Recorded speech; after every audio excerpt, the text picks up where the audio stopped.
Donc, écoutez, bonsoir à tous et bienvenue pour notre second rendez-vous en visioconférence. Nous sommes ravis de vous retrouver chaque mois autour d'une thématique qui vous touche directement, vous et votre enfant. Alors aujourd'hui, nous recevons la psychologue clinicienne Sophie Ettori qui travaille à la Maison des adolescents de Porto Vecchio. Et avec elle, nous allons aborder ce soir la question sensible du bien-être en santé mentale chez les jeunes.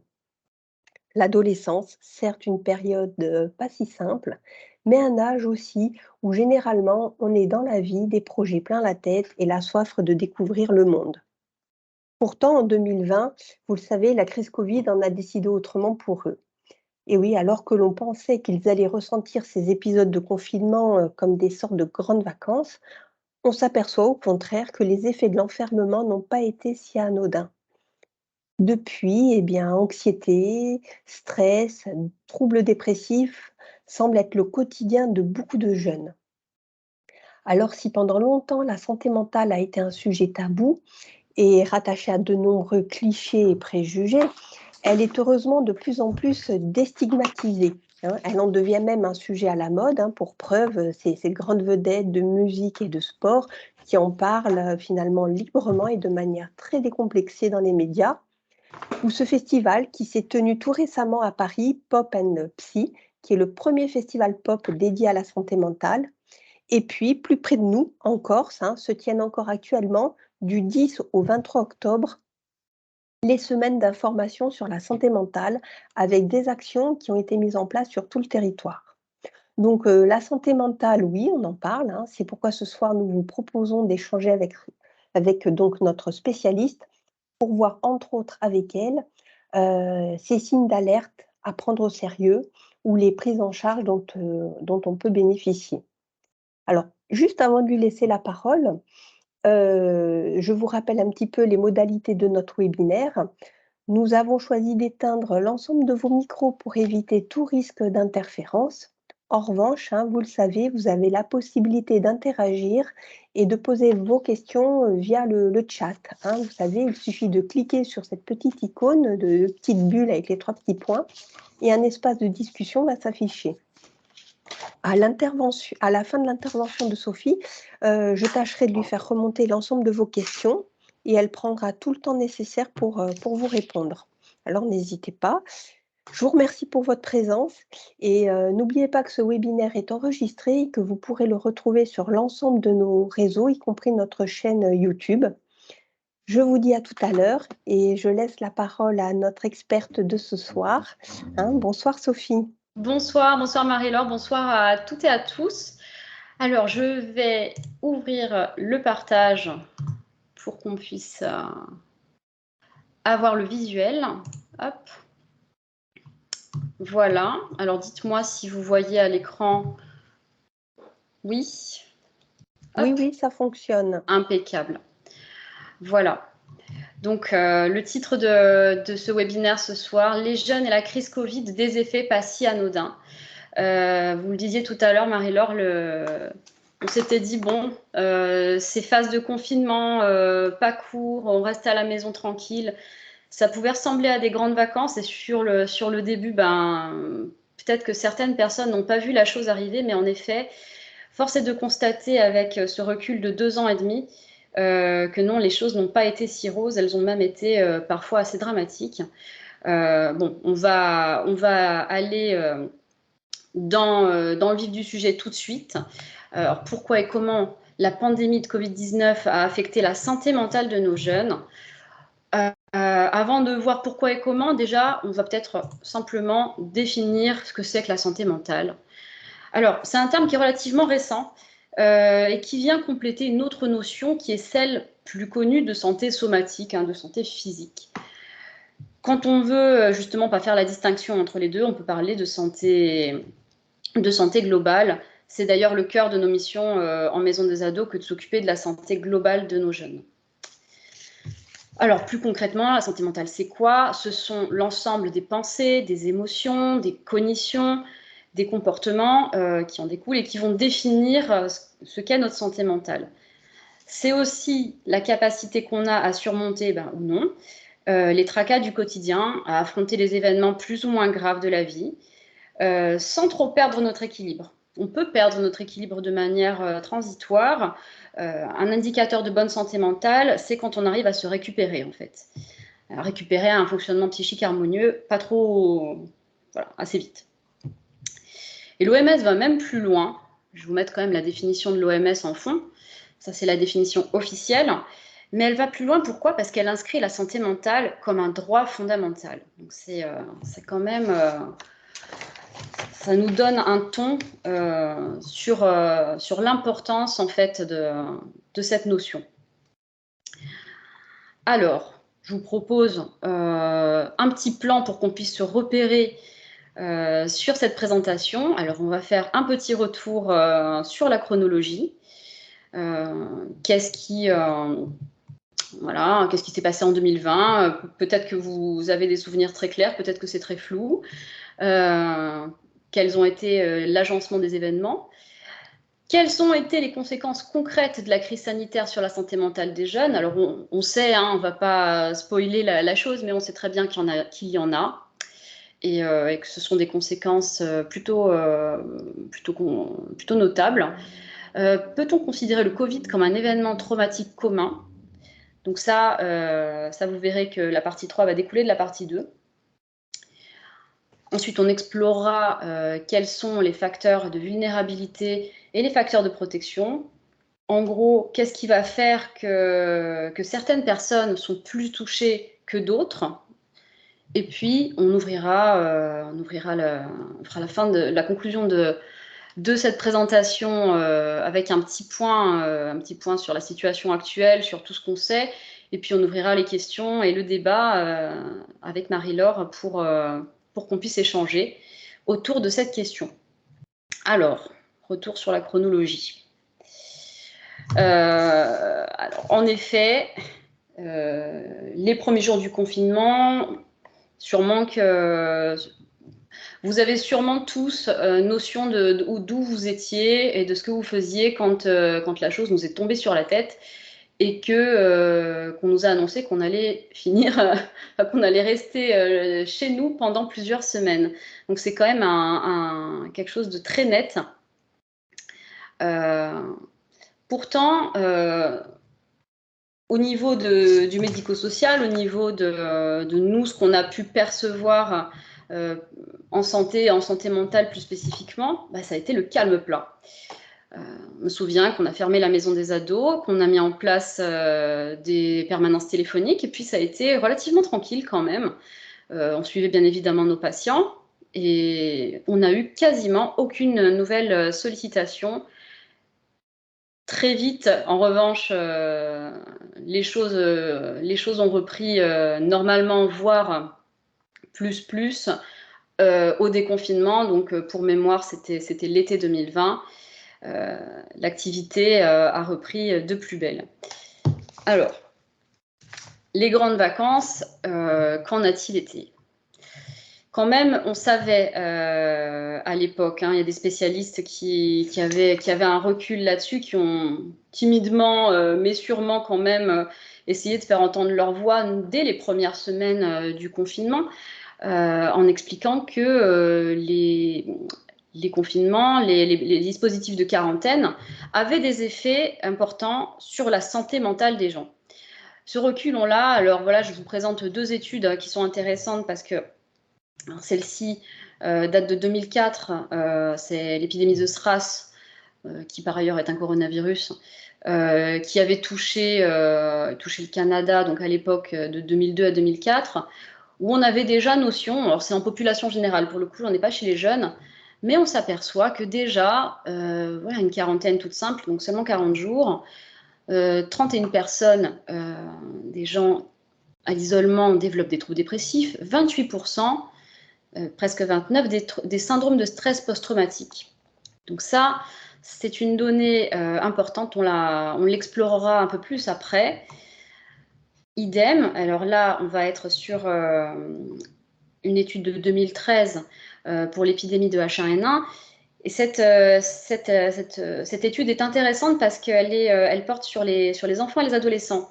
Et là, on s'aperçoit quand même, avec un chiffre très très important, que 30 à 40% de ces jeunes présentent des troubles anxieux. Alors, des troubles anxieux constatés, ça, ce sont des études faites avec de l'auto et de l'hétéro-évaluation, c'est-à-dire que soit les parents, en fait, évaluent l'état de leurs enfants, soit il y a une évaluation faite par les jeunes eux-mêmes. Donc, c'est peut-être, voilà, il peut y avoir des biais de fiabilité, mais quand même, 30-40%. Et on précise quand même que là, on est sur une quarantaine de 15 jours, donc c'est rien du tout comparé à ce que du coup on a pu vivre. Et idem, on retrouve ce fameux stress post-traumatique. Donc là, retour en 2020. On est en mars, là, hein, on est dans les 15 premiers jours du confinement. Et l'université d'Oxford lance une étude pour savoir un peu ce qui se passe au niveau de la santé mentale des enfants et des ados. Alors, je pense que c'était même en population générale, mais voilà, on a ce focus-là. Sur les 15 premiers jours, déjà, on voit apparaître des préoccupations anxieuses. Les 4-10 ans craignent d'attraper le virus pour un tiers d'entre eux. 25% ont peur de le transmettre à un proche, peur de quitter la maison. Et puis, l'anxiété aussi vis-à-vis des cours, de ne pas aller en cours. Alors, est-ce que c'est louper les cours ou est-ce que c'est ne pas être avec les copains? L'étude ne le dit pas, mais en tout cas, 30% sont anxieux de ne pas aller à l'école. Ça, c'est sur les 15 premiers jours simplement de confinement. On est quand même sur quelque chose de significatif, on est presque sur 10 000 familles. Un tout petit peu après, toujours en 2020, puisque là, on est sur une rétrospective de cette année des plus intéressantes, n'est-ce pas? Une étude canadienne qui se propose pour le coup, alors là pareil, hein, on n'est que sur les enfants et les ados, hein, on est sur les 2-18 ans, qui se propose de se concentrer sur 6 critères. Voilà, pour le coup, on rentre dans le vif du sujet. Qu'en est-il des symptômes dépressifs, de l'anxiété, de l'irritabilité, des problèmes attentionnels, de l'agitation, de l'hyperactivité et des troubles du comportement, alors non, des TOC, des troubles obsessionnels compulsifs, pardon. Alors, une augmentation significative est constatée dans tous les critères, un petit peu moins au niveau des TOC, hein, comme vous pouvez le voir. Les couleurs foncées, ici, voilà, vous pouvez vous les représenter. Tout ce qui est couleur foncée dénote d'une aggravation du trouble. La couleur médiane, ça va être voilà, qu'il n'y a ni plus ni moins.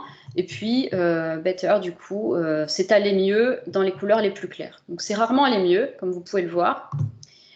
Mais il y a quand même des tranches d'âge et des items, notamment voilà, si on regarde l'irritabilité et l'anxiété, où c'est très très fortement augmenté.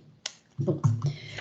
Là, on arrive à 2 ans et demi plus tard, le bilan qu'on peut en faire. On a maintenant quand même un très gros recul, énormément d'études en santé mentale sur la conséquence de cette crise sanitaire ont été faites. J'ai dû faire un très très gros tri pour arriver à trouver la substance de tout ça. D'ailleurs, pour les personnes intéressées, je fournirai à l'équipe du réseau Canopée Corse toutes les références utilisées dans ce webinaire au format PDF, de manière à ce que vous puissiez facilement en fait, avoir accès aux études, alors qui sont pratiquement toutes en anglais, il y en a très peu en français, mais bon voilà, elles sont super intéressantes. Je vous transmettrai ça. Alors, étude très importante parce que menée dans 204 pays. Donc, très grosse étude de The Lancet, qui est une revue scientifique britannique, où les chiffres finissent par tomber. Voilà, même si c'est une étude qui est menée en 2020, donc c'est assez proche du début de la pandémie. On observe 26% de troubles anxieux supplémentaires. Ce n'est pas la population qui présente 26% de troubles anxieux, c'est des gens qui n'étaient pas concernés par le trouble anxieux avant le Covid. 28% de troubles dépressifs supplémentaires. Et c'est là que ça nous intéresse dans le cadre de ce webinaire. Et puis de toute façon, ce sont des résultats qu'on va retrouver partout. Deux populations qui se distinguent, les femmes et les jeunes, et donc notamment les jeunes femmes du coup, qui seraient largement plus touchées par ces effets sur la santé mentale. Alors, vous pouvez voir ici par exemple, là ce que je vous balaye, c'est la proportion de femmes par rapport à la proportion d'hommes, sachant que voilà, là on est sur tout ce qui est majoré. Là je vois pas la chose, tac, je bouge. Idem pour l'anxiété, etc. Histoire d'être sûr, je vous mets les conclusions du rapport de l'OMS qui date de mars 2022, donc on est sur quelque chose d'encore plus récent. Et comme vous pouvez le voir, une augmentation, voilà, les chiffres sont pratiquement les mêmes en fait, hein. C'est ça qui est quand même assez incroyable, puisque cette étude a quand même presque 1 an et demi de plus, hein. 25% de troubles dépressifs supplémentaires en population générale, 27% de troubles anxieux. Et toujours, ces deux groupes à risque, les femmes et les jeunes. Alors les jeunes, hein, ça va être les 12-25 ans et dans un second temps, les 25-35. Mais quand même, le plus important, le plus gros de la chose, c'est les ados et les jeunes adultes, avec un écart type très important chez les femmes. Alors, à ce stade-là, on est quand même en droit de se demander, mais pourquoi en fait? Qu'est-ce qui fait que les jeunes ont autant bavé? Qu'est-ce qui fait qu'ils ont autant développé de troubles? Alors, premièrement, il faut savoir que l'adolescence, c'est une période de fragilité, quoi qu'il arrive, pandémie ou pas pandémie.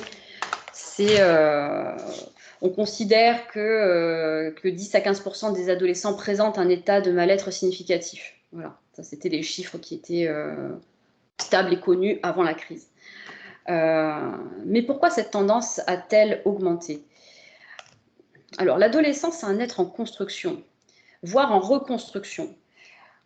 Quand on arrive à cet âge charnière, on se débarrasse de cette chrysalide d'enfant, et tout du moins on tente de s'en débarrasser, et on tend vers une identité nouvelle qui est faite, bien sûr, de ce qu'on était auparavant, mais aussi, et beaucoup, d'identifications nouvelles. Alors, papa et maman ne sont plus les référentiels. Voilà, c'est fini et c'est normal.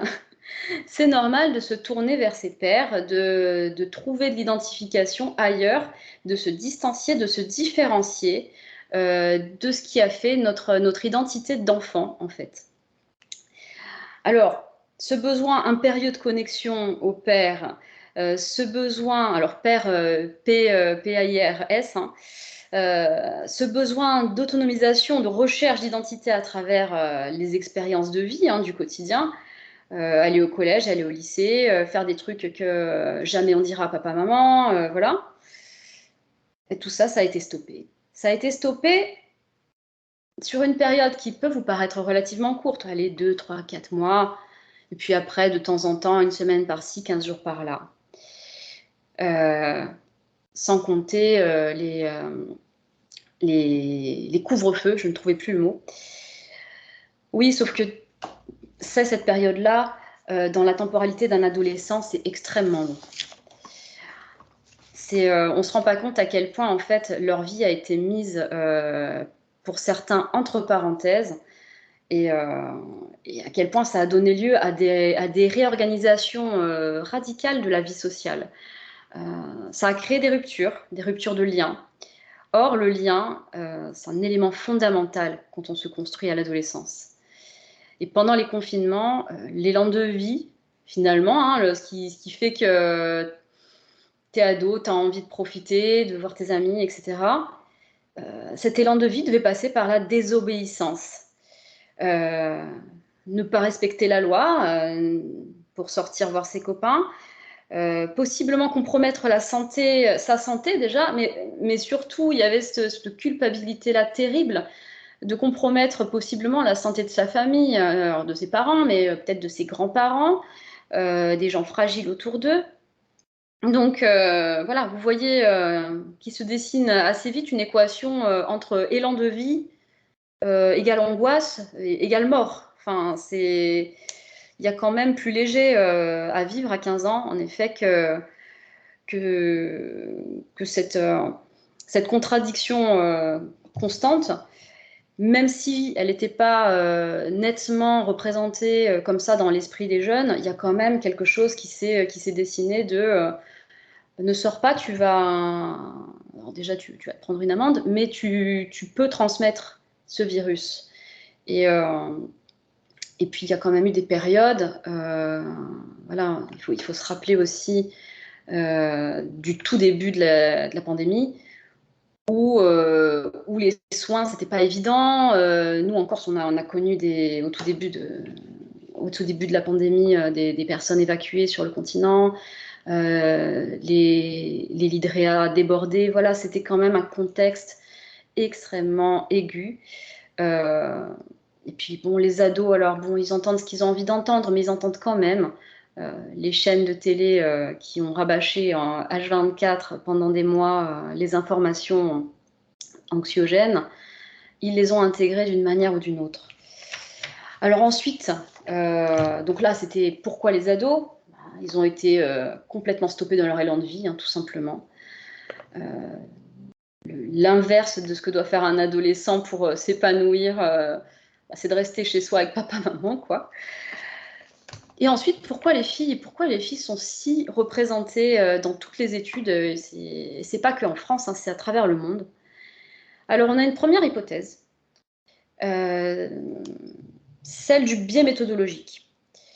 Alors, les filles seraient surreprésentées parce que les études, ce qu'elles mesurent, finalement, ça correspond plus à l'expression du mal-être chez les filles que l'expression du mal-être chez les garçons. Si vous voulez, les garçons, c'est plus discret. Enfin, c'est pas discret du tout en réalité parce que ce sont des troubles externalisés. Ça va être des troubles des conduites, de l'opposition, de l'agressivité dirigée vers autrui. Là où les filles vont plus avoir tendance à ruminer, s'angoisser, l'agressivité à ce moment-là, elle est dirigée vers elle-même. Voilà. C'est internalisé, là où les garçons, ça va être externalisé. Les études mesureraient plus les critères de santé mentale genrés chez les filles. Alors, on va passer à la suite. Concrètement, comment se sont exprimés ces symptômes chez les jeunes? Alors, on va prendre le symptôme dépressif avec cette étude française qui est intéressante parce que elle a été...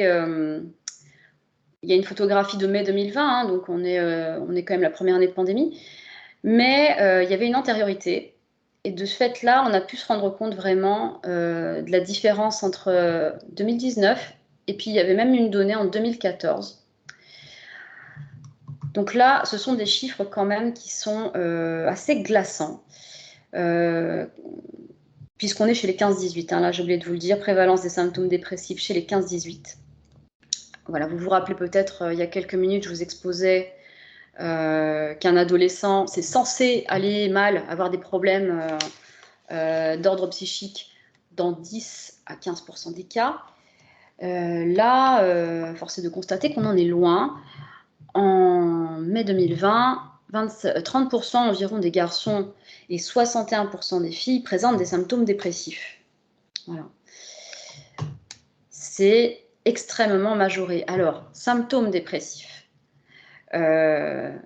Symptômes dépressifs, on suggère qu'on est possiblement dans quelque chose de transitoire. Cependant, on ne peut pas ignorer qu'il y a des états, même transitoires, hein, de dépression chez ces ados-là. Moi, j'attire votre attention tout particulièrement sur la mesure des symptômes dépressifs dits modérés à sévères, dans le sens où, alors ouais, c'est amoindri, mais bon, c'est quand même pas rien, modéré à sévère, dans la mesure où, pour qualifier un trouble dépressif modéré à sévère, hein, il faut qu'il y ait, en tout cas, c'est pas obligatoire, mais très souvent, il y a la présence d'idées suicidaires qui caractérisent ces états-là. Alors justement, vous avez dû le voir, la question de la crise suicidaire, elle est ressortie énormément dans les médias. Vous n'avez pas pu passer à côté de ces articles-là. Ça, c'est la une de Libération de janvier, si je me souviens bien, 2021, qui alertait pour la première fois justement de la disparité au niveau du mal-être, hein, mais des gestes suicidaires entre les garçons et les filles. On avait une augmentation chez les garçons qui était moindre, presque pas significative, alors que chez les filles, c'était tout autre chose. Voilà. Là, je vous mets une petite étude qui a été réalisée à l'hôpital Robert Debré à Paris, qui porte, alors, c'est sur les moins de 15 ans. Je l'ai inclus parce que quand même, là, il y a quelque chose qui m'a, moi, en tant que clinicienne, quand même beaucoup alertée. C'est cette augmentation, alors, qui est folle, hein, voilà, vous pouvez constater par vous-même. Alors, une période de calme qui correspond à ce que je vous disais tout à l'heure, hein, il ne s'est rien passé, on n'a pas eu de problématique en santé mentale plus que ça, que ce soit au niveau des services d'urgence ou des CMP ou des MDA sur les premières semaines de cette pandémie. Mais la période septembre-octobre 2020, qui correspond au second confinement en réalité, et la période novembre-décembre 2020 a été le théâtre d'augmentation très très importante de tentatives de suicide chez les moins de 15 ans, à l'hôpital Robert Debré en tout cas. Voilà. Alors nous, en maison des adolescents, ça, ce sont 2 périodes dont je me rappelle très très bien. Et effectivement, on a eu 2 vagues qui correspondent en effet, avec énormément de demandes. Voilà, c'était majoré par rapport à ce qu'on pouvait vivre les années précédentes, et puis des situations beaucoup plus dégradées, ici aussi en local. C'est une tendance qui a été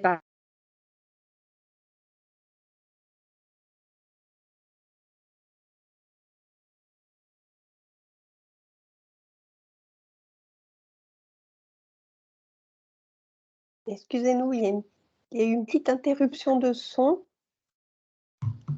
C'est un petit peu bugué. Ça marche. Attendez, je vais remettre le partage peut-être. Ah non, mais il y a encore en fait. Oui, oui, ça suit.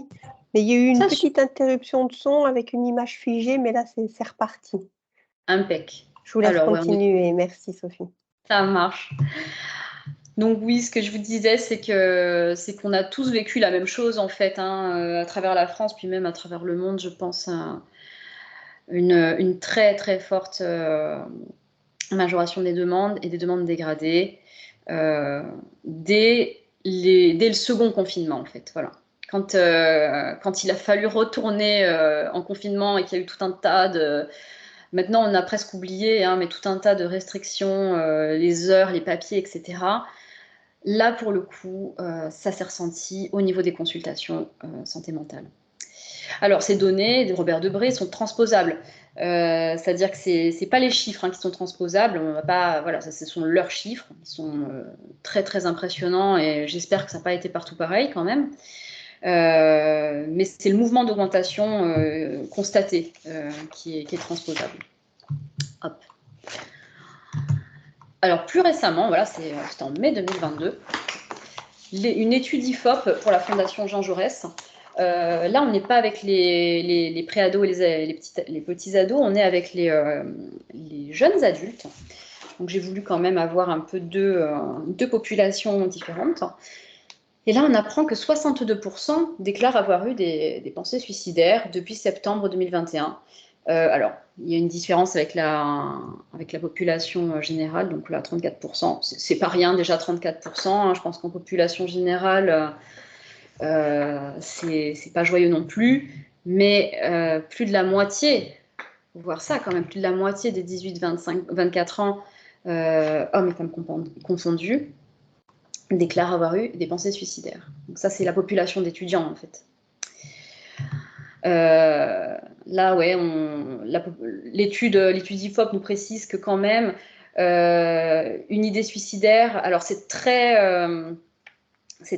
compliqué de vous donner un chiffre pré-Covid de combien de jeunes avaient des idées suicidaires, pour la simple et bonne raison que ce n'est pas des statistiques très, très documentées. Enfin, en tout cas, c'était.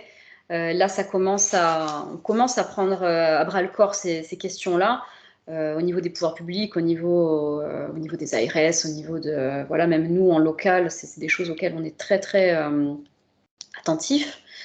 Mais en tout cas, on sait qu'il y a plus de passage à l'acte qu'avant, en fait. Eux, ils ont un recul de 6 ans, parce qu'ils avaient fait une étude 6 ans auparavant, où du coup 22% des personnes qui avaient des idées, qui s'imposaient à eux, qui voulaient donc se faire du mal, en finir, étaient passées à l'acte. Aujourd'hui, on est sur 30%. Donc mai 2022, dans 30% des cas, l'idée suicidaire se transforme en passage à l'acte. Alors, truc un peu moins lourd. Voilà, je m'excuse pour la lourdeur du propos, mais bon, ma foi, c'est malheureusement les faits. Le refus scolaire anxieux. Donc, une autre conséquence notable de cette période post-crise, l'augmentation de ce qu'on appelle un peu plus communément la phobie scolaire. Alors, s'il y a des professeurs parmi nous, ou des papas, des mamans, voilà, c'est peut-être une notion avec laquelle vous êtes familière ou tristement familier. Alors, pour définir rapidement ce qu'est le refus scolaire anxieux, ce n'est pas un trouble en tant que tel, parce qu'il n'est pas classifié en fait dans les manuels de psychiatrie qui font référence, que sont le DSM-5 et la CIM-10. Mais c'est plutôt une composante, en fait, une complication d'un trouble anxieux chez l'adolescent. Alors, qu'est-ce qu'on fait en tant que parent quand son jeune refuse d'aller en cours, parfois du jour au lendemain, qui fait une crise d'angoisse dans la voiture, qu'il a des maux de ventre et qu'il a des maux de tête uniquement du lundi au vendredi? Bon, déjà, on prend conscience que un refus scolaire anxieux, c'est toujours l'arbre qui cache la forêt. Ça peut cacher, alors, ça peut cacher un trouble anxieux, ça peut cacher un trouble dépressif, ça peut être un trouble autour de la performance, ça peut être en lien avec des difficultés de séparation aussi, alors parfois même pas conscientes, mais en tout cas, l'école va être le stimulus qui va enclencher la symptomatologie anxieuse, mais les causes sont toujours ailleurs. La phobie scolaire n'a de scolaire que le nom. En fait, c'est de l'angoisse. C'est simplement qu'elle se commue de cette manière-là parce que l'école est là et que ça vient concentrer tous les troubles. En réalité, si demain vous mettez votre ado, votre enfant dans un autre contexte que le contexte scolaire, vous allez voir que l'angoisse, elle va pas s'évanouir par magie. Ou alors, bien évidemment que le contexte peut changer quand même un peu des choses, mais il y aura toujours quelque chose de sous-jacent, sans nul doute. Après, c'est important quand même, puisqu'on parle de refus scolaire anxieux, de dire que chez certains, les confinements, sur le moment, ils ont eu un effet protecteur. Il y a certains ados qui se sentaient bien mieux sur la première période de confinement. Mais par contre, justement, le retour dans l'établissement a eu tendance à multiplier les pics de stress. Premier confinement, donc ça ok, c'était bien, c'était les vacances, etc. Deuxième confinement, une semaine oui, une semaine non. En fait, ça a multiplié comme ça les efforts d'adaptation supplémentaires dans la durée. Comme si ces jeunes-là se payaient le stress d'une rentrée au mois de septembre plusieurs fois dans l'année, en fait. Donc, plusieurs expositions prolongées à un stress. Alors là, j'ai pas tellement de chiffres, en fait. J'ai pas tellement d'épidémiologie à vous donner, parce que c'est pas un trouble, comme je vous le disais, c'est c'est une complication d'un trouble anxieux. Simplement, je crois qu'on est tous d'accord, aussi bien dans les structures médico-sociales que dans les CMP et puis à l'école. Voilà, je crois que les CPE, les proviseurs, les profs peuvent en témoigner. Difficulté retourner en cours quand même et beaucoup d'absentéisme. Hop. Alors, je reprends mes notes. Autre problématique en santé mentale où on constate une nette augmentation, malheureusement, ce sont les TCA, les troubles du comportement alimentaire. Alors, pour vous les définir rapidement, il y en a 3 grands types. Voilà, comme vous pouvez le voir, l'anorexie restrictive, la boulimie et l'hyperphagie. Alors, très vite fait, l'anorexie. On va retrouver une préoccupation anxieuse et excessive sur la nourriture, sur le poids, des conduites de restriction alimentaire et une dysmorphophobie. Alors la dysmorphophobie, voilà, elle est illustrée par ce petit dessin qui est là, c'est très parlant. En gros, c'est la perception décalée et erronée de son propre corps. Voilà, la jeune fille, elle se voit ronde, enfin ronde, elle n'est pas ronde, mais enfin, elle se voit plus ronde que ce qu'elle est en réalité. Là, je me suis appuyée sur une étude pour illustrer mes propos qui s'est concentrée sur une population d'étudiants.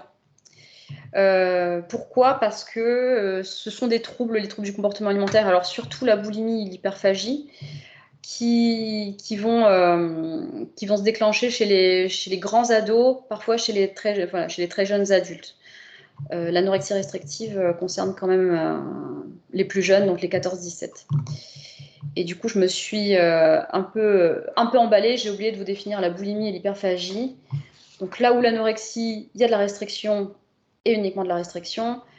Dans la boulimie, ça va être souvent des épisodes mixtes où la personne va se restreindre. Voilà, il y a toujours de la dysmorphophobie, etc. Mais parfois, il va y avoir des crises de boulimie et qui seront de toute façon toujours suivies de comportements compensatoires. Ça va être des vomissements, l'usage de laxatifs, du sport intensif, etc. etc. Troisième trouble du comportement alimentaire, troisième catégorie en tout cas. Parfois, c'est pas si net entre les catégories, mais voilà. L'hyperphagie, ce sont des troubles où la personne a un comportement boulimique incontrôlable et où par contre, il n'y a pas de conduite compensatoire. Voilà. Donc là, multiplié par 2 quand même. L'étude a été assez longue en plus. Il y a un comparatif qui est possible entre des chiffres de 2009 et de 2021. Voilà. Ce sont pas loin de 9000 étudiants. Voilà, on est sur un truc assez significatif pour dire que ces troubles-là ont été majorés pendant cette période. Alors, plutôt dans la présentation, en fait, j'évoquais des études reportant la présence d'états de stress post-traumatique chez les jeunes, à la suite notamment des confinements, mais bon, aussi de la crise en général. Là, je ne vous ai pas, histoire qu'on n'y passe pas la nuit, je ne vous ai pas mis l'ensemble des études qui traitent du stress post-traumatique et du Covid, mais il y en a. De plus, on vient de le voir, la santé mentale des jeunes a été très, très, très impactée. Donc, ce qui m'a amené à me poser cette question, est-ce que le Covid n'aurait pas été un événement traumatique pour moi? On va pas vous répondre oui, non. On va essayer de réfléchir là-dessus. Avant toute chose, on va définir ce qu'est le stress post-traumatique. Donc, je vais prendre un peu mes notes pour être un peu plus organisée et claire dans mes propos. Sophie, je me permets d'intervenir juste pour vous rappeler qu'on est un petit peu timé ce soir. Et voilà, c'est très intéressant et on a envie vraiment d'en savoir toujours plus. Mais voilà, après j'ai peur qu'on soit coupé dans le délai imparti. Hein, voilà, donc bien sûr, voilà, est-ce qu'on sait peut-être, voilà, est-ce par Oui, rapport à cet événement traumatique commun, est-ce qu'on sait pourquoi certains jeunes s'en sortent mieux que d'autres, ouais. ou pas? Alors, on sait, ça a été déterminé en effet. Ça a été déterminé par les études. Euh, Vite fait, je vais aller rapidement sur cette question-là parce que c'est vrai qu'elle est un peu technique en plus. Euh, mais bon, après, je me tiens à dispo pour les questions s'il y a besoin de développer un peu plus la chose parce que c'est vrai que c'est étonnant de voir. Moi, ça m'avait étonné de voir la présence de ce trouble-là. Euh, on considère, en tout cas, moi je me suis basée sur une étude euh, qui a été une recherche, une collaboration entre Yale et Bordeaux, qui est parue dans Chronique Stress, que finalement, ce qui s'est passé, c'est que on serait dans une réactivation de la sémiologie traumatique. C'est-à-dire que les gens auraient au préalable vécu dans leurs histoires respectives, auraient été exposés déjà à des choses difficiles, à des traumas, et que c'était peut-être des gens qui, oui, avant le Covid, ne présentaient pas de troubles quelconques, mais qui, face à un facteur de stress important et continu, ici le Covid, avaient pu développer des états qui s'apparentaient au stress post-traumatique. Voilà.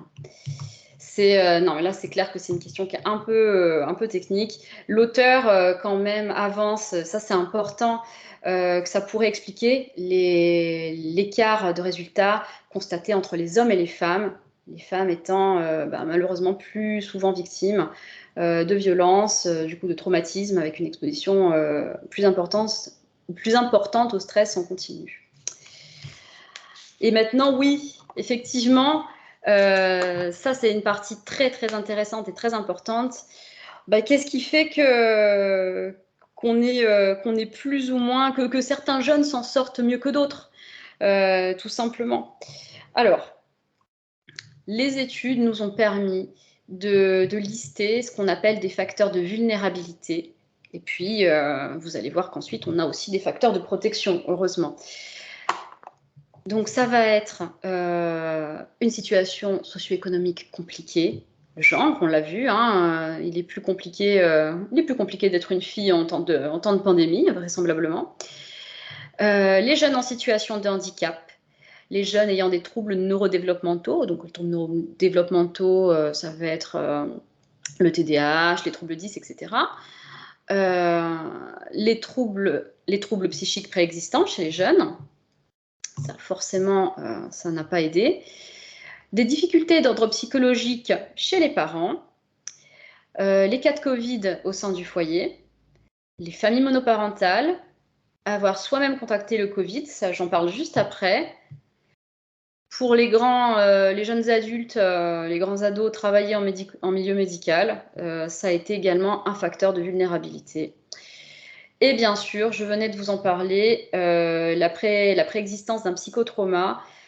Quand on vit une agression, de la violence intra ou extrafamiliale, voilà, de toutes sortes, hein, physique, morale, sexuelle, etc., eh ben, on est déjà sur un terrain beaucoup, beaucoup plus fragile.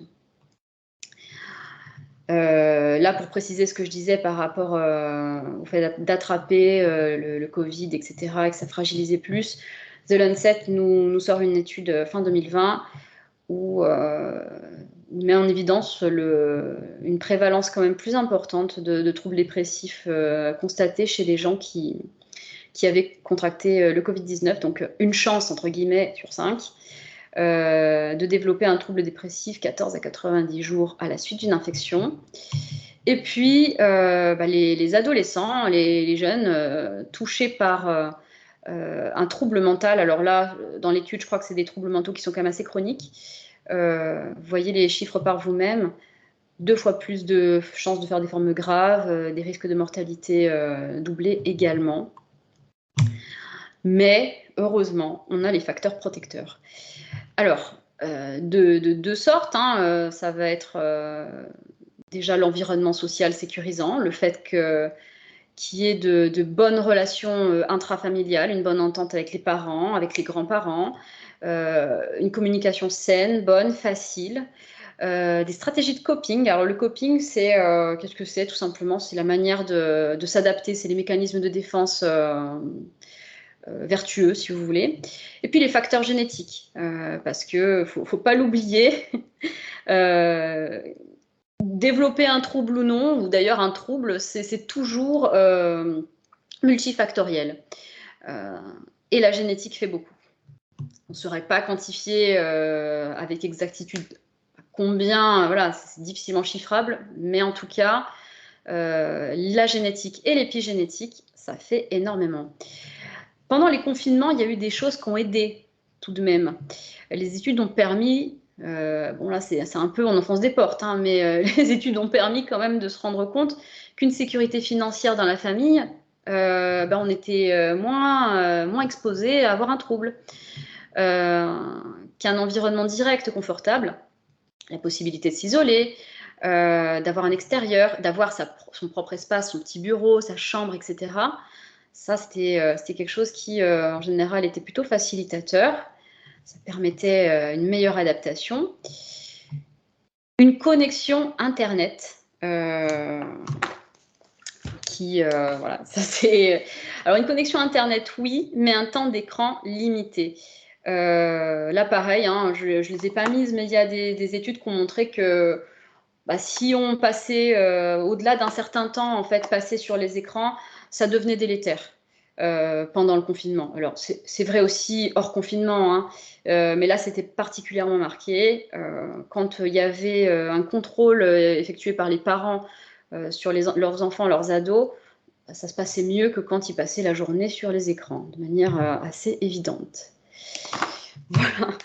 Alors, ensuite, de quoi je voulais vous parler? Oui, je voulais vous parler du divertissement. Je voulais vous parler du divertissement, pourquoi? Parce que c'est vrai qu'il y a eu la possibilité, sans nul doute, que les jeunes qui ont eu la possibilité de s'extraire du confinement via Internet, par exemple, ça a été plus simple pour eux. Ils ont eu accès à ce divertissement. Là, je vous ai mis une citation un peu solennelle de Blaise Pascal sur le divertissement. Mais moi, ça me renvoie à la notion de ce que les psychanalystes appelaient la sublimation. Je crois que pendant cette période, on n'a pas pu transformer nos pulsions. C'est ça qu'est la sublimation, hein. C'est transformer en objet, en centre d'intérêt, en valeur socialement reconnue, ce qu'on a à l'intérieur, le chaos pulsionnel qu'on a à l'intérieur, et qui est bouillonnant chez un adolescent. Le mettre en forme, le modeler, en faire quelque chose. C'est à se demander en fait si ce mouvement indispensable de vie n'a pas été mis à mal par les restrictions et voilà, par la restriction de cette possibilité de se divertir et de transformer ce qu'on a en nous en quelque chose et socialement reconnu et qui nous renvoie une bonne image de nous-mêmes. On arrive à la fin de cette présentation. Et maintenant, on fait quoi? Alors, bon, vous l'avez compris, oui, il y a une situation quand même, hein, on n'est pas encore, je ne pense pas qu'on soit encore retourné à un état basal. On a encore beaucoup de sollicitations, des présentations qui sont quand même dégradées, compliquées, toujours beaucoup de refus scolaires anxieux, hein, je crois. Les collègues de l'Éducation nationale, s'ils sont présents, qui veulent, si vous voulez en témoigner, voilà, on vous laisse la parole dans quelques minutes. Mais moi, ce que je trouve intéressant dans cette période, qui est une vraie période charnière, c'est que quand même, maintenant, on parle de santé mentale, tout simplement. S'il y a quelque chose à retenir en positif, on va dire, pour un peu ouvrir sur quelque chose d'un peu moins lourd sur cette présentation, c'est qu'enfin, on parle de santé mentale et enfin, on assiste à une prise de conscience, alors graduelle, hein, où les barrières entre la santé mentale et la santé physique s'estompent. La santé mentale, c'est la santé tout court. Ça s'est vu quand même dans les mesures gouvernementales qui ont été proposées. Alors les MDA, elles étaient déjà là avant. Il y a quand même des propositions pour renforcer ces dispositifs-là qui sont proposés au niveau du gouvernement. La création du site et du chat Fil Santé Jeune. Le 3114, alors le 3114 qui est arrivé chez nous en 2021, qui est un numéro national de prévention suicide, où vous pouvez appeler le 3114 gratuitement, nuit et jour, 7 jours sur 7, à partir du moment où vous ne vous sentez pas bien et vous pensez à vous faire du mal. C'est aussi un numéro qui est destiné aux proches et aux professionnels et aux personnes endeuillées, malheureusement. Voilà, c'est un peu une révolution. Je pense que malheureusement, voilà, c'est triste à dire, mais sans la crise Covid, on n'a pas tout ça. La crise Covid, elle a été précipitante, en fait. Elle a fait décompenser beaucoup de monde. Elle a été précipitante. Ça a été un élément accélérateur au niveau de la souffrance des gens. Ça a été aussi, du coup, en réponse, un élément facilitateur, cette fois, au niveau de dispositifs de réponse gouvernementale. On a assisté aussi à l'apparition de beaucoup de comptes de particuliers, de jeunes hommes et de jeunes femmes qui étaient alors soit des professionnels de santé, soit des étudiants, soit des malades, qui avaient l'envie de transmettre en fait leurs expériences et leurs connaissances sur les réseaux sociaux, donc sur Internet, sur Instagram, sur YouTube, sur TikTok. Voilà, donc l'apparition des influenceurs, des Instagrammeurs et des YouTubeurs santé mentale. Et puis moi je trouve que quand même, au niveau des établissements scolaires, on va vers quelque chose où on prend de mieux en mieux en compte les difficultés psychiques de nos jeunes. On propose notamment des aménagements scolaires, on écoute les jeunes, ça va quand même globalement dans le bon sens. Voilà, je vous remercie. J'espère que ça n'a pas été trop compact, long. Je vais enlever le partage d'écran. Hop. Merci Sophie, c'était vraiment Merci très instructif. On va vite passer aux questions. Voilà, hein, il y a plusieurs questions qui m'ont été remontées. Alors une première d'une maman qui se confie. Alors je vous lis son message. Ouais. Elle nous dit je ressens un mal-être chez mon enfant. Je lui ai proposé d'aller voir un professionnel, mais il refuse tout net. Alors, est-ce que je dois respecter son choix ou est-ce que je dois essayer de le convaincre? Ouais, question difficile parce que, ouais. Alors, il y a deux choses. C'est vrai que en maison des ados, nous, on a un peu cette expérience-là. Quand un ado il vient nous consulter, mais que c'est pas le bon moment pour lui, que c'est un peu trop tôt, qu'il n'est pas prêt, que c'est pas sa demande, mais que c'est la demande du papa et de la maman ou de l'établissement scolaire, c'est difficile. Il y a une chance sur deux que ça passe quand même, il faut le savoir. Même s'ils vous disent non, il se trouve que quand ils sont dans le bureau, des fois, en fait, ils réalisent qu'ils en ont besoin. Ils réalisent que c'est pas si fou en fait d'aller consulter un psy, que c'est pas l'image qu'ils en avaient, que ça ressemble plus à une conversation qui leur fait du bien, et que ouais, ça leur permet de se défaire de la représentation du psy. Tu vas voir un psy, tu es fou, etc. On a de moins en moins ça, mais on a encore quand même. Hein. Donc, quand même, à cette maman, faut lui dire que surtout si c'est un jeune ado, peut-être que ça peut marcher même s'il n'a pas envie. Si ça marche pas, peut-être qu'il ne faut pas insister. Nous, on a cette expérience en maison des adolescents de les voir revenir 1 ou 2 ans après, mais tout seul. Voilà, il faut que la demande, faut que l'ado s'empare de la demande. Alors là, on est vraiment bien quand l'ado est acteur. Après, il y a aussi d'autres petits trucs. on peut toujours, vous pouvez toujours voilà, nous appeler à nous. En maison des ados, ce qu'on fait beaucoup, c'est qu'on se met en contact avec l'établissement scolaire, on demande à l'infirmière est-ce que tu peux recevoir ce jeune, est-ce que tu peux préparer en fait la prise en charge qui sera faite ensuite en MDA, en CMP, etc. Le Voilà, CPE aussi, le peut-être. CPE, ouais, tout à fait. De D'accord. commencer à éveiller un peu la chose chez le jeune, pas que ça soit trop frontal.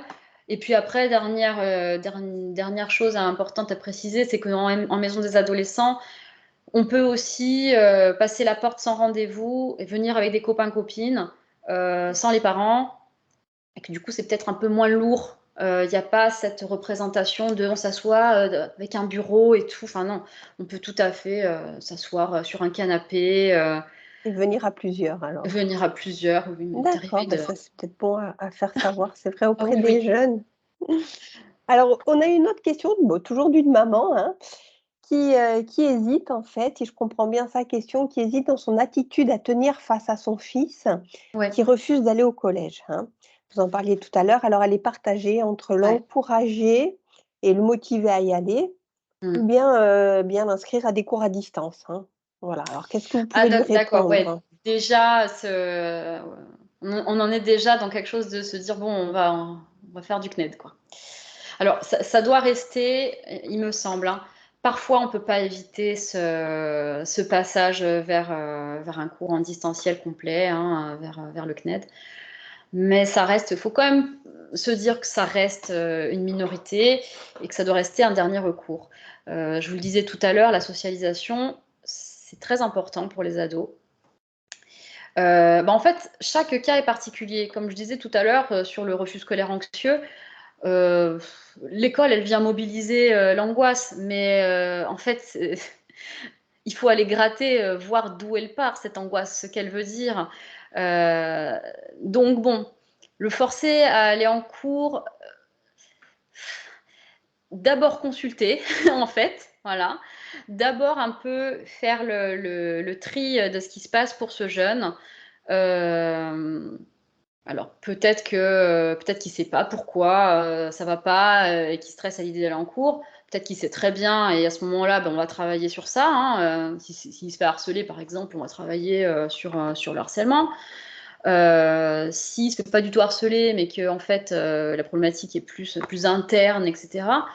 Ben, à ce moment-là, on va axer le travail là-dessus. Euh, Après, c'est vrai que si par exemple il y a un état très dégradé où il y a des troubles somatoformes avec un enfant qui va vomir, qui va faire une crise d'angoisse, etc.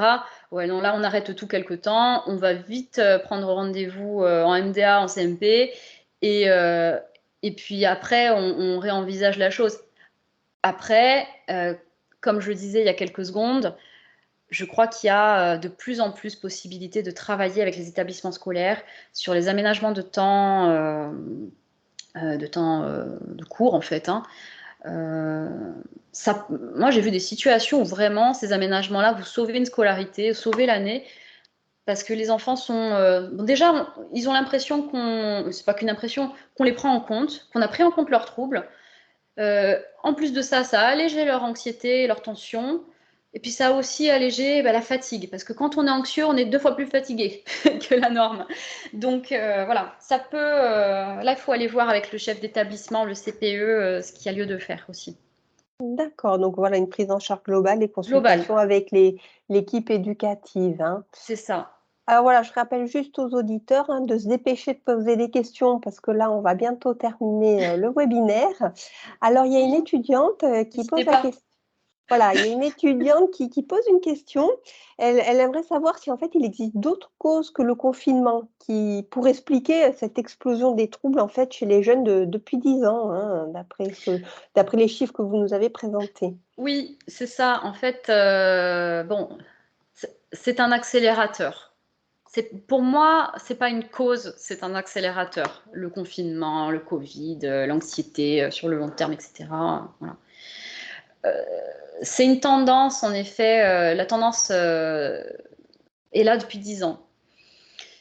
Euh, qui tend doucement mais sûrement à aller vers plus de troubles constatés. Sauf pour les troubles suicidaires où quand même les TS, les tentatives de suicide étaient minorées quand même, il y en avait de moins en moins, puis là c'est reparti à la hausse en fait. Est-ce que les gens osent plus parler de santé mentale, consultent plus, et est-ce que c'est ça qui fait que les chiffres augmentent? Peut-être. Moi je pense quand même qu'il y a un contexte global. Voilà, il faut le dire, un adolescent, enfin vous êtes adolescent aujourd'hui, bah, c'est comme le chef de l'État l'avait dit il y a 2 ans, avoir 20 ans en 2020, c'est vraiment difficile. Les perspectives d'avenir sont compliquées, c'est inquiétant pour eux de se dire que la guerre est à 3h30 d'avion, qu'il y a une urgence climatique dont on nous parle tous les jours, que peut-être que ça sera une pandémie, mais peut-être qu'il y en aura d'autres. C'est voilà, les changements sociétaux à travers le monde. Il y a quand même une préoccupation très importante chez les jeunes. Ils sont beaucoup plus concernés, beaucoup plus sensibilisés que les générations précédentes. Alors c'est très bien parce que voilà, vous avez des jeunes qui sont formidables. Enfin, ils se bougent pour leurs convictions, leurs idées, etc. Mais d'un autre côté, le revers de la médaille, c'est qu'ils sont anxieux. On a une génération d'anxieux. Voilà. Donc non, c'est pas que le Covid. C'est un gros Ouais. élément, mais c'est pas que ça. C'est une évolution de la société, le fait qu'ils soient moins préservés de toute l'actualité, cette fameuse éco-anxiété dont vous L'éco-anxiété, ouais, parliez, voilà, c'est ça. l'actualité, politique. C'est Alors, réel, hein. une toute dernière question pour Oui. terminer peut-être, sur une note positive. On a une maman qui s'interroge sur le fait que sa fille de 17 ans, eh bien, depuis la fin du confinement, elle ne cesse de vouloir sortir et de déserter la maison, hein. Alors elle pose la question: «Est-ce normal?» Elle a 17 ans? Ouais, c'est normal. Eh ouais. Peut-être même que bon voilà, peut-être que l'amour, est même dans l'équation, hein. Non, bah Mmh. oui, c'est normal, c'est un mouvement de vie. En fait, tout ce qu'on a besoin de savoir, c'est est-ce que l'ado il se met en danger ou pas? Voilà, D'accord. tout Mmh. simplement. S'il se met pas en danger, si votre fille, vous dit: «Maman, je vais chez les copines, maman, je vais chez mon copain, ma copine et je suis là, à 20h30 je suis là», voilà. Voilà, si on sent son ado bien dans sa peau et qu'il Oui, sort avec ses copains, pas de raison de s'inquiéter plus que ça. non, non, non, D'accord, ça fait partie de l'adolescence et de ce fameux mouvement de vie, dont vous nous parliez oui, tout à l'heure. de distanciation, de découverte, ouais. D'accord. Beh, écoutez Sophie, on arrive au terme de ce webinaire. Un grand merci pour ce temps que vous nous avez consacré. Mais avec Je grand pense que plaisir. votre présentation a été, très claire et très documentée. Alors, comme on l'a dit tout à l'heure, on n'hésitera pas à faire le lien avec les personnes intéressées, hein, qui souhaiteraient retrouver vos références bibliographiques. J'ai mis un Oui, petit lien justement dans le chat, mettant l'adresse mail, hein, sur laquelle ils peuvent nous écrire. OK. J'espère que ce soir, bah, nous repartons tous avec une représentation plus décomplexée, avec moins de clichés, voilà, sur la santé mentale. Je vous donne pour ma part rendez-vous le 29 novembre pour un nouveau webinaire, cette fois sur le harcèlement scolaire, autre sujet sensible, hein, et les Ouais, violences dans la cour de récré. Ce sera avec, Emmanuel Piquet, dont on peut retrouver les ouvrages dans l'ensemble des librairies. Je profite juste d'avoir un petit peu la parole pour remercier mes collègues, hein, pour leur aide et leur soutien pour la mise en œuvre de ce dispositif. Parce que si c'est moi qui suis devant l'écran, en fait, il y a une équipe derrière et je les en remercie infiniment. Et puis, il me reste à vous souhaiter une bonne soirée à tout le monde, hein. Et puis à bientôt. Merci Sophie. merci à vous, merci à toute l'équipe de Canopée et merci aux gens présents, voilà. Très bonne Bon, soirée à tous. puis voilà, vous pouvez toujours retrouver, ce webinaire en replay, hein, on l'a dit tout à l'heure.